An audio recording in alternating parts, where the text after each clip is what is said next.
Bienvenidos a todos. Les saludo con mucho gusto. Soy Isabela Casanova López.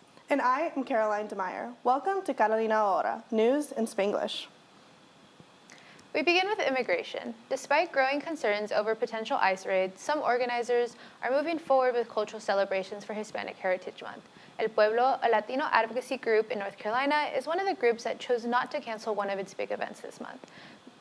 Our Leah Mitchell takes us there and explains why some feel more empowered than ever. We're not scared and we're here to stay. UNC student Yuri Gallegos believes it's important now more than ever to show up for the community. It's part of the reason she's volunteering this year. And for communications director Veronica Aguilar, the celebration is about visibility. It's a festival that's been going on for 31 years now with the community to celebrate our pride, our existence, and our resistance as the Latino community. But this year, the celebration came with added pressure. A similar event in Charlotte was canceled due to fears of immigration raids. Still, Aguilar said the festival shows the resilience of North Carolina's Latino community. It's a really beautiful example of just how strong and how connected to the growth of this state the Latino community has been. Even as many celebrate, questions about enforcement policies loom over public gatherings. It's not a cultural thing, it's a legal thing. UNC's College Republican President Preston Hill says he supports cultural gatherings, but on immigration enforcement, he makes no exceptions. Being undocumented, he says, is a crime. If their goal is to, evade ICE, evade law enforcement, then it might not be the best idea to congregate like that in a public setting. Hill says undocumented status can make someone a target for questioning or enforcement by authorities. The law is the law, and I think, if they are an undocumented person, then that means that they've committed a crime of some sort. Despite the concerns on both sides, hundreds gathered at La Fiesta del Pueblo to dance, eat, and celebrate their heritage.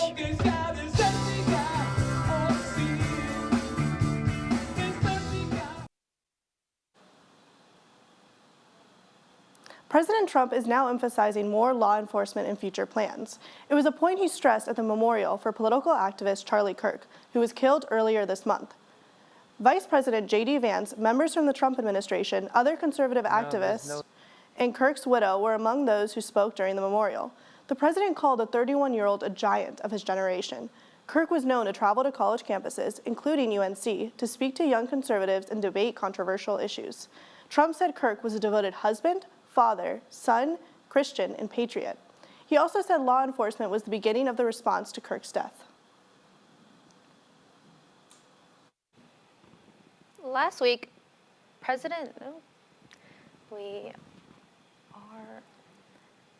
prices to get at least one type of visa to the U.S. just got steeper. Last week, President Donald Trump signed an executive order that would add a $100,000 application fee for H-1B visas, according to the administration. It's an effort to curb overuse of the program. The program lets U.S. employers hire foreign workers who are considered highly skilled. The executive action claims abuse of the H-1B pathway has left some U.S. workers without jobs.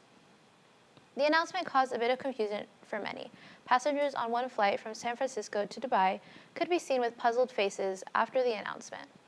The administration later clarified that the fees do not apply to anyone with a current visa.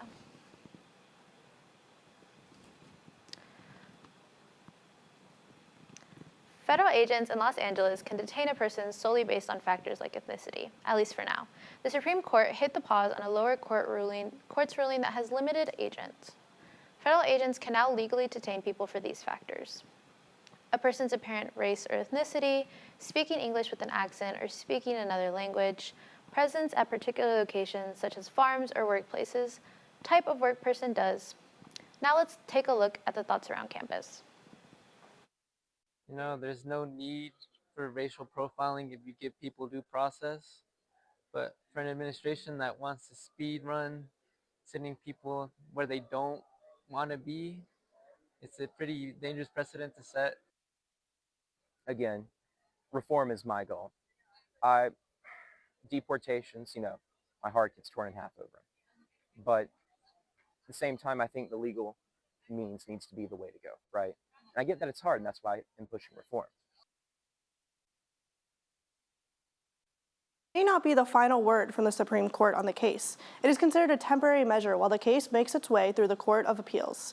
Jordan joins us now for a deeper dive. Jordan? Court with Professor Ted Shaw from the UNC Law School. He actually knows Justice Sotomayor personally. The justice expressed her dissent alongside Justices Kagan and Jackson, saying, "Rather than stand idly by while our constitutional freedoms are lost, I dissent." Professor Shaw said there are legal concerns to consider.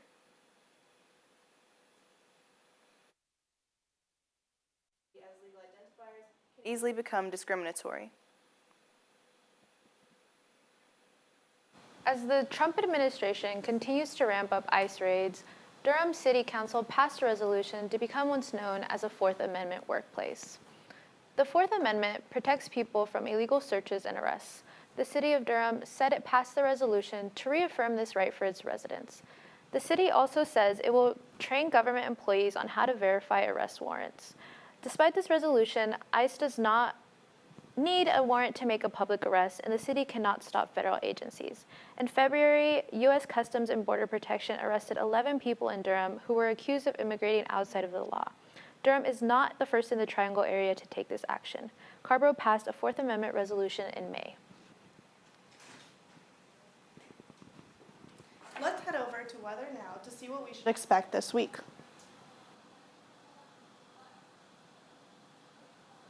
Thanks, y'all. So today is the first full day of fall here, but it's definitely not feeling like it. We're already seeing temperatures in the upper 60s. We're going to be hitting the 80s by noontime, hitting 90 by 3 p.m. So just because it's fall in name doesn't mean it's exactly feeling like fall outside yet. And that's all due to this kind of dome we have set up over North Carolina. This dome is kind of protecting us from all this rain up in the mountains, and it's leaving us with some sunny, warm days. But later this week, it's going to start to erode away, and we're going to see those showers finally make their way into North Carolina, bringing us a little bit of the break. The worst of the showers are going to be Friday overnight into the early morning Saturday, and this is kind of a total precipitation map, so don't treat this as we're going to have a large blanket of rain. These are going to be more scattered thunderstorm type showers, something you'd expect to see in the summers. So a little different unseasonably, but still unseasonable weather, and those showers are going to move out as we head into the late afternoon Saturday. So we have two bigger stories for weather this week. The earlier portion of the week is going to be defined by these sunny temperatures and warm temperatures. And as we head into the latter portion of the week, those showers are going to start to move in Thursday night. The worst of the showers is going to be Friday, along with the most drastic cool down, but still pretty warm for the fall. And then as we head into the early part of Saturday, it's still going to be raining, but those showers should clear out, and we should have a sunny, nice evening for any weekend plans. Back to y'all. Great, so temperatures are dropping and so are the new fall drink menus at coffee shops, just in time for sweater weather. UNC student-run cafe, the Meantime Coffee Co., launched their seasonal menu Monday, and an employee told us students are already ordering their favorite fall drinks. Student Katrina Leedy, who loves a good cardamom latte, says that she chooses Meantime not just for the caffeine, but for its dedication to the community.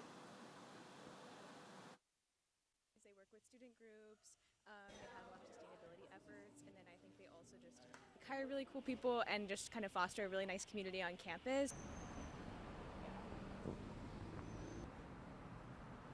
The launch comes as sales dipped by 2% this year, according to a financial release from the company. Regardless, it is still one of the favorites of beloved Tar Heel.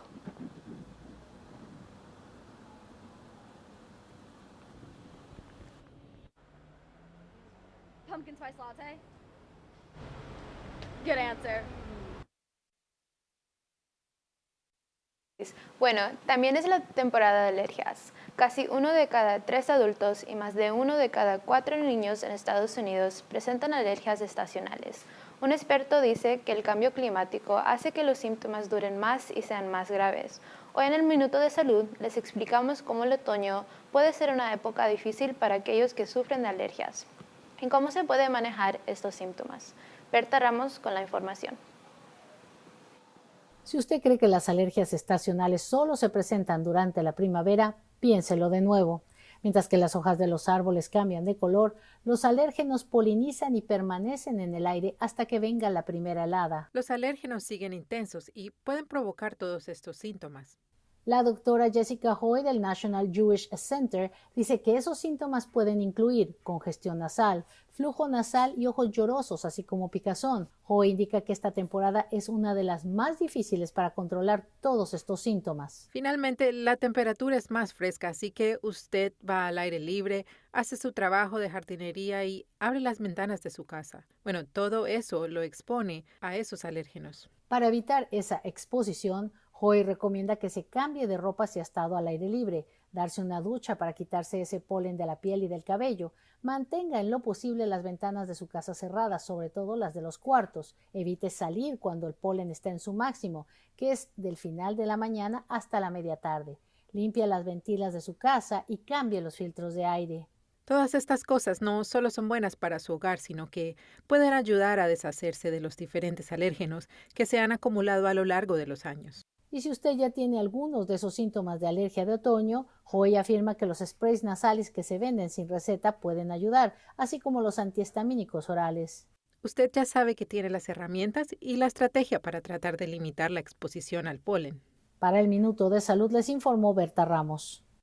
La doctora agrega que tenga en mente que algunas actividades que realice durante el otoño pueden exponerlo. Por ejemplo, ir a escoger calabazas o montarse en un tractor lo pueden exponer al mojo que se encuentra en la vegetación, como las hojas y las áreas húmedas.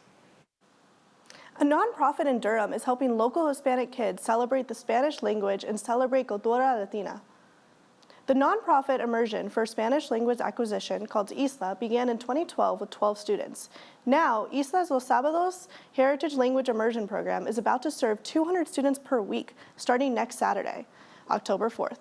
The program is for Hispanic kids ages 3 to 17. Every Saturday from October to May, they meet Saturday mornings to learn, play, and craft. But keeping this program free has been tough. One of the executive directors, Jose Cardova, said money has been tight, especially since the Trump administration delayed or froze many federal funds.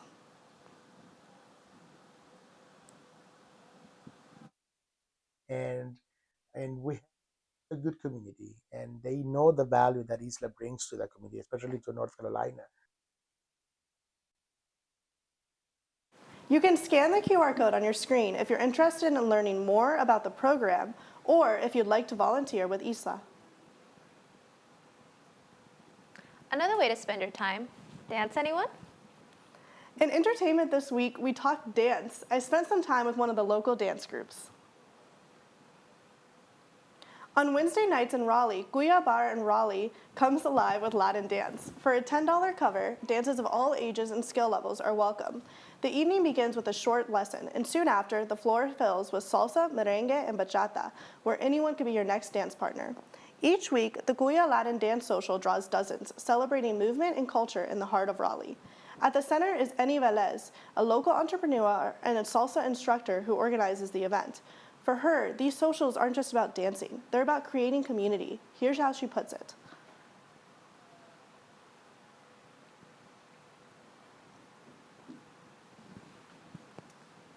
Gracias por ver las noticias de Carolina Ahora. Soy Isabela Casanova López. Véanos en Facebook y YouTube los martes y jueves por la tarde.